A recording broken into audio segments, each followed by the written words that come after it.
Pot to plates நேயர்களுக்கு வணக்கம்.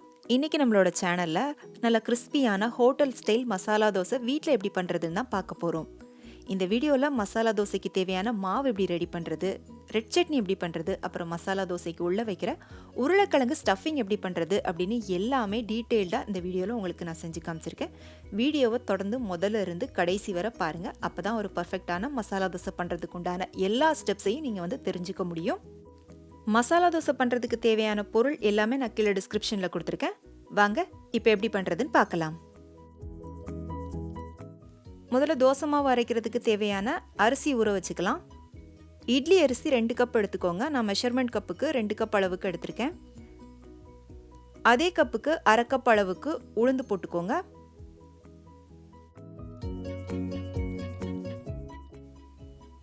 ஒரு டேபிள் ஸ்பூன் துவரம்பருப்பு போட்டுக்கோங்க.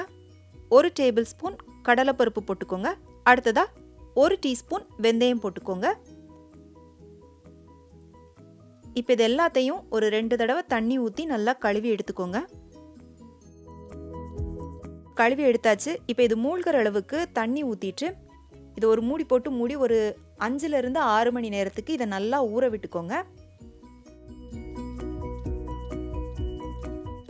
அடுத்ததாக அவலையும் ஊற வச்சுக்கலாம். அவல் 1/4 கப் அளவுக்கு அவல் எடுத்திருக்கேன். இதையும் ஒரு 2 தடவை தண்ணி ஊற்றி கழுவிட்டு மூழ்கிற அளவுக்கு தண்ணி ஊற்றிட்டு ஊற வச்சுக்கோங்க. அவல் ரொம்ப நேரம் ஊற வைக்கணும்னு அவசியம் இல்லை. ஒரு 15லிருந்து 20 நிமிஷம் ஊற வச்சா மட்டும் போதும்.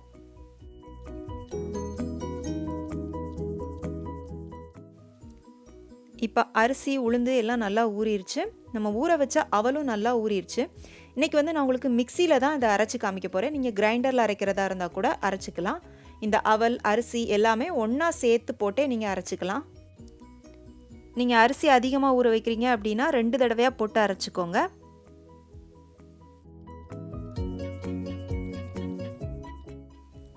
முதல்ல இந்த மாதிரி தண்ணி சேர்க்காம அரைச்சி எடுத்துக்கோங்க. கொஞ்சம் குருணையாக இருக்கிற மாதிரி அரைச்சி எடுத்துக்கோங்க. அதுக்கப்புறமா கொஞ்சம் கொஞ்சமாக தண்ணி சேர்த்து அரைச்சிக்கோங்க. நம்மளோட சேனலை பார்க்குற எல்லார் வீட்லேயுமே கிரைண்டர் இருக்கும் அப்படின்னு சொல்ல முடியாது. ஆனால் மிக்சி எல்லார் வீட்லேயும் இருக்கும். அதனால தான் நான் மிக்சியில் அரைச்சி காமிக்கிறேன். நீங்கள் கிரைண்டரில் அரைக்கிறதா இருந்தால் கூட அரைச்சிக்கலாம். இப்போ பாருங்கள், மாவு அரைச்சி எடுத்தாச்சு. மாவு நீங்கள் ரொம்ப மையாக அரைக்கக்கூடாது. ஒரு கையில் தொட்டு பார்த்தீங்கன்னா லைட்டான ஒரு நரப்பு இருக்கணும். அந்த மாதிரி அரைச்சி எடுத்துக்கோங்க. பாருங்கள், இந்த மாதிரி ஒரு கன்சிஸ்டன்சியில் அரைச்சி எடுத்துக்கோங்க. இப்போ இதை வேற ஒரு பாத்திரத்துக்கு மாற்றிக்கலாம்.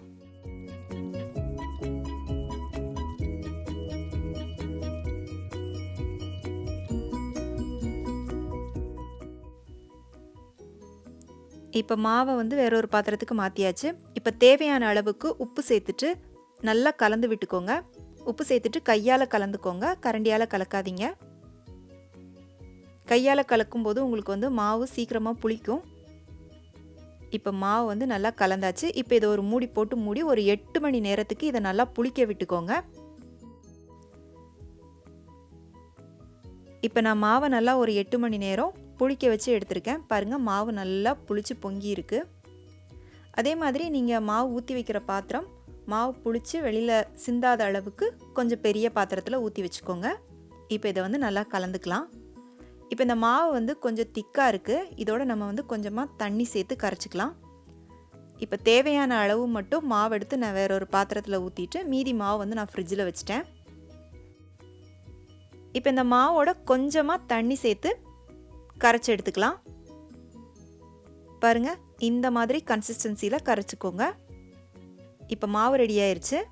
ரெண்டாவது தோசைக்கு தேவையான ரெட் சட்னி எப்படி பண்ணுறது அப்படின்னு பார்க்கலாம். ஒரு கடாயில் 2 டீஸ்பூன் அளவுக்கு எண்ணெய் விட்டு அது நல்லா சூடானதும் 1 டீஸ்பூன் கடலைப்பருப்பு, 4 பல் பூண்டு போட்டுக்கோங்க. இதோடவே ஒரு 5 காஞ்ச மிளகாய் உங்களோட காரத்துக்கு ஏற்ற மாதிரி போட்டு இதை வறுத்துக்கோங்க. கடலைப்பருப்பு கொஞ்சம் வறுபட்டதும் இதோட ஒரு பெரிய வெங்காயத்தை கட் பண்ணி போட்டுக்கோங்க. இதோடவே கொஞ்சமாக புளி சேர்த்துக்கோங்க. சேர்த்துட்டு இது எல்லாத்தையும் நல்லா வதக்கி விட்டுக்கோங்க. ரொம்ப வெங்காயம் ப்ரௌன் கலரில் வர்றது வரை வதக்கணும்னு இல்லை, ஒரு பாதி அளவு வெங்காயம் வதங்கினா போதும். இப்போ பாருங்கள், வதங்கிருச்சு.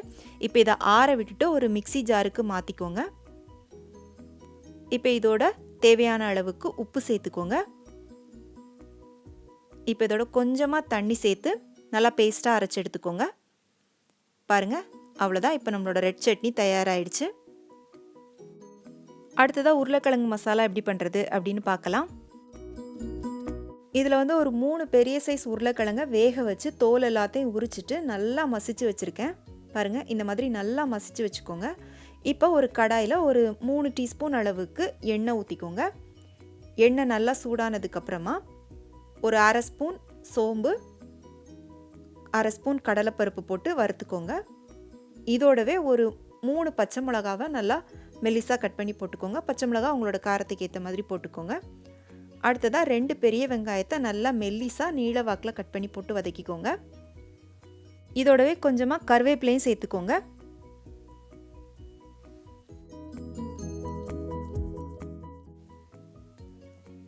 வெங்காயத்தை ஒரு நிமிஷத்துக்கு நல்லா வதக்கி விட்டதுக்கு அப்புறமா 1 டீஸ்பூன் அளவுக்கு இஞ்சி பூண்டு விழுது சேர்த்து அதோட பச்சை வாசனை போக நல்லா வதக்கி விட்டுக்கோங்க.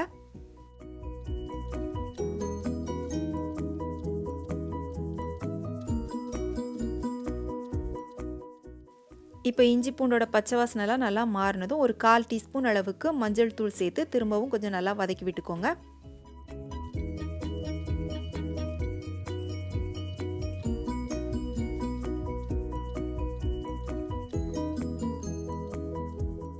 இப்போ இந்த வெங்காயம் கொஞ்சம் வேகிறதுக்காக மட்டும் சும்மா ஒரு 2 டேபிள் ஸ்பூன் அளவுக்கு தண்ணி சேர்த்துக்கோங்க. ரொம்ப சேர்க்க தேவையில்லை. சேர்த்துட்டு திரும்பவும் கொஞ்சம் நல்லா வதக்கி விட்டுக்கோங்க. இதோடவே இதுக்கு தேவையான அளவுக்கு உப்பும் சேர்த்துக்கோங்க.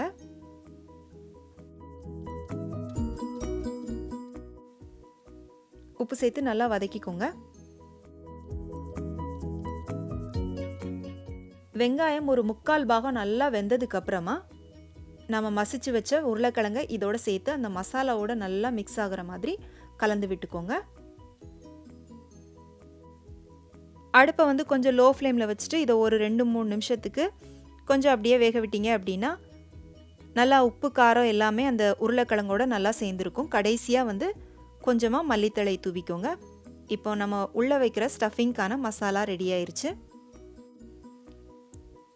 இப்போ ஸ்டஃபிங்கான மசாலாவும் ரெடி ஆயிடுச்சு, ரெட் சட்னியும் ரெடி ஆயிடுச்சு. அடுத்து நம்ம தோசை எப்படி பண்ணுறதுன்னு பார்க்கலாம். நான் வந்து இன்றைக்கி இந்த அயன் தோசை தவாவில் தான் உங்களுக்கு நான் தோசை சுட்டு காமிக்க போகிறேன். நீங்கள் நான்ஸ்டிக் தவா கூட எடுத்துக்கலாம். ஒரு குழிக்கரண்டி அளவுக்கு மாவு ஊற்றிட்டு நல்லா தேய்ச்சி விட்டுக்கோங்க. நான் வந்து இந்த சின்ன கிண்ணம் வச்சு நான் இன்றைக்கி தேய்ச்சிக்கிட்டேன். நீங்கள் வந்து நார்மலாக கரண்டி மூலமாக கூட தேய்ச்சிக்கலாம். இந்த மாதிரி கிண்ணம் வச்சு மாவை தேய்ச்சி விடும்போது ஹோட்டலில் கிடைக்கிற மாதிரி எல்லா பக்கமும் நல்லா ஈவனாக கிறிஸ்பியான தோசை வந்து கிடைக்கும். இப்போ இதை வந்து நம்ம திருப்பி போட போகிறதில்ல, அதனால் ஒரு மூடி வச்சு மூடிட்டு ஒரே ஒரு நிமிஷம் மட்டும் வேக விட்டு எடுத்துக்கலாம். இப்போ இதுக்கு மேலே நம்ம செஞ்சு வச்ச ரெட் சட்னியை ஃபுல்லாக பூசிக்கோங்க.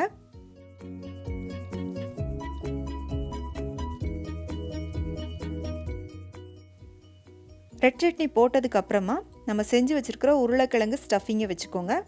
வச்சுட்டு இதுக்கு மேலே கொஞ்சமாக பொடி பொடியாக நறுக்கின வெங்காயம், மல்லித்தழை போட்டுக்கோங்க. இது வந்து ஆப்ஷனல் தான், உங்களுக்கு பிடிக்கும்னா போட்டுக்கோங்க. போட்டுட்டு கொஞ்சமாக எண்ணெய் சுற்றி விட்டுக்கோங்க. வேணும்னா நெய் கூட விட்டுக்கலாம். இப்போ நீங்கள் பார்த்தீங்கன்னா தெரியும், நல்லா வெந்து அப்படியே கல்லை விட்டு தனியாக தோசை வந்து மேலே பிரிஞ்சு வருது. இப்போ நான் உங்களுக்கு இதை மடித்து காமிக்கிறேன். இப்போ நான் உங்களுக்கு மடிக்கும் போதே தெரியும் எவ்வளோ தூரத்துக்கு இந்த தோசை வந்து நல்லா கிறிஸ்பியாக வந்திருக்கு அப்படின்னு. இந்த மாதிரி நீங்கள் வந்து முக்கோணமாக மடிக்கிறதா இருந்தாலும் மடிச்சுக்கலாம், இல்லை ரோல் பண்ணுறதா இருந்தாலும் பண்ணிக்கலாம். உங்களுக்கு நான் அடுத்த தோசை ரோல் பண்ணி காமிக்கிறேன். பாருங்கள், ரொம்ப சூப்பரான மசால் தோசை ரெடி ஆயிடுச்சு.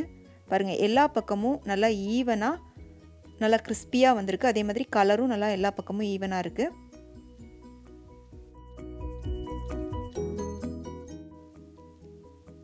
இப்போ நான் உங்களுக்கு அடுத்த தோசையும் சுட்டு காமிக்கிறேன். அதே மாதிரி ஒரு தோசை சுட்டு முடிச்சதுக்கப்புறமா அந்த கல்லில் கொஞ்சமாக தண்ணி தெளிச்சிட்டு நல்லா தொடச்சி விட்டுட்டு அடுத்த தோசைக்கு மாவு ஊற்றுனீங்க அப்படின்னா அந்த கல்லோட சூடு வந்து கொஞ்சம் ஈவனாக மெயின்டைன் ஆகும்.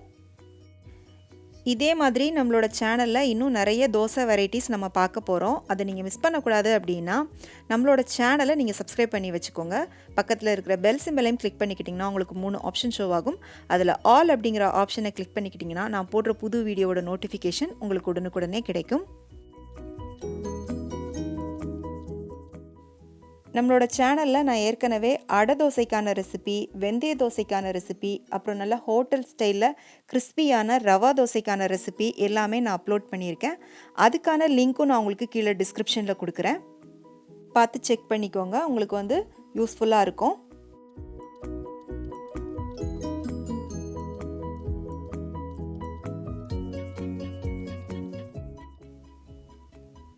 இப்போ இந்த தோசையும் நல்லா வெந்துருச்சு. அதே மாதிரி அடுப்பை வந்து கொஞ்சம் மீடியம் ஃப்ளேமில் வச்சுட்டே வந்து தோசை சுடுங்க. தோசை நல்லா வெந்ததும் ஒரு பக்கத்தில் இருந்து இன்னொரு பக்கத்துக்கு அப்படியே ரோல் பண்ணி எடுத்துகிட்டு போங்க. அவ்வளோதான், இந்த தோசையும் ரெடி ஆயிடுச்சு.